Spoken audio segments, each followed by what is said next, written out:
নমস্কার বন্ধুরা, চলুন গয়া ঘোরা আমাদের কমপ্লিট। আমরা এখন বেরিয়ে পড়েছি রাজগীর যাওয়ার উদ্দেশ্যে। মোটামুটি রাজগীর এখান থেকে দেখাচ্ছে 70 কিলোমিটার মতো দূরত্ব দেখাচ্ছে। সময় লাগবে মোটামুটি ওই 1 ঘন্টা 40 মিনিট। তারপরে তো রাস্তায় দাঁড়িয়ে ফটো তোলা, চা খাবার, জল খাবার, এই অনেক রকম আবদার লেগেই থাকে।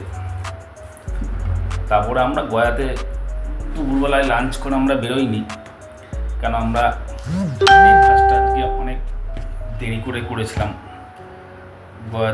গয়াতে আর দুটো জায়গা ছিল ঘোরার বাকি ছিল, ওটা ঘুরেই আমরা একবারে বেরিয়ে পড়েছি। রাস্তায় কোনো একটা ভালো জায়গায় দাঁড়িয়ে লাঞ্চটা সেরে ফেলবো। চলো, রাস্তায় আরো কথা হবে, এখন রাখি।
এই আটকানো পড়বে কেন? উঠিনি, উঠছে তো, তুমি দেখতে পাচ্ছ। সামনে দিয়ে ইয়ে করলে আবার যাবো, সেট দিয়ে যাবো। যখন ওখানে ছেড়ে ছেড়ে ছেড়ে কি পাহাড়টা কভার করে নিয়ে এই পাহাড়ে দাঁড়িয়ে ওকে বসে রাখো।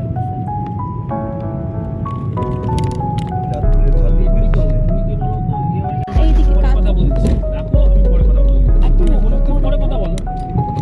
লাল যদি একবার ধরে আর ছাড়বে না। এই করছি পাহাড়টা নিয়ে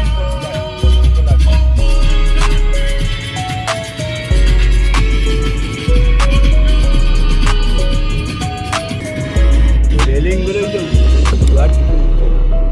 একটু নিচু ইয়ে কর, কাট কর। ও তুলছে, যেতে চোখ উঠবে কেটে না। যাবে নাকি? আর আরো আরো কাছাকাছি যাবে। এসেছি। এখান থেকে রাজগীরে প্রায় দেখাচ্ছে পাহাড়টার সামনে আবার ভিডিও করতে রাস্তায় কোনো রকম কোনো জ্যাম আমরা এখনো পর্যন্ত পাইনি। বেশ সুন্দর রাস্তাগুলো, বেশ ডবল লেন্থের রাস্তা। কোনো রকম গাড়ি ঘোড়ার বিশেষ বড় কোনো গাড়ির কোনো চাপ নেই।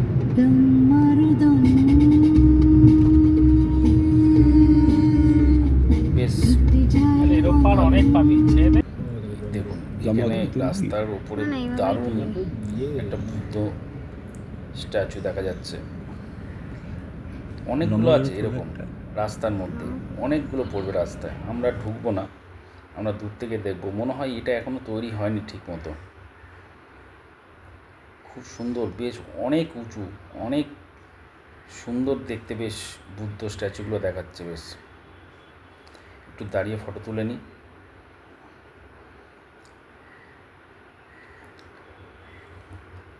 রাস্তার অনেক দূর থেকেই মূর্তিটা দেখা যাচ্ছিল।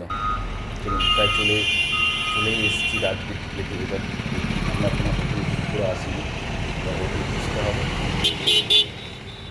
রাজগীর টাউন আমরা আবার দেখা হবে রাজগীরে এসে। রাখলাম।